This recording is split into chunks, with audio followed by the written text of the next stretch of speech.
In this guide, I'm going to show you how you could check old chats in WhatsApp. Before we do get into this guide, make sure to like the video and subscribe to the channel with all notifications on. It really does help with the channel and it lets us know that you want more content like this.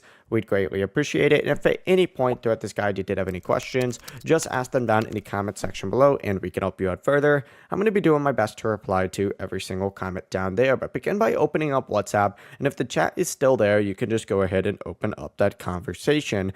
Then scroll up to go through older messages just like so.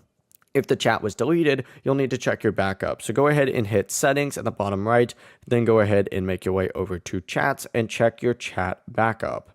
Open that up and check the date and time of the last backup. If the backup was made before the chat was deleted, you may be able to recover it. So delete WhatsApp from your phone, reinstall it from the App Store or Google Play Store, and then open it up and set it up with the same phone number. It's going to ask you if you want to restore your chat history, hit restore, and then after that restore finishes, your old chats will be back again if they were included in that backup. That's the full process though. It really is as simple as that. If you guys had any questions, ask them down in the comment section below and we can help you out further. I'm going to be doing my best to reply to every single comment down there. Before you do leave this guide, make sure to like the video and subscribe to the channel with all notifications on. It really does help us out and it lets us know that you want more content like this. We'd greatly appreciate it. Have a great rest of your day though. Peace.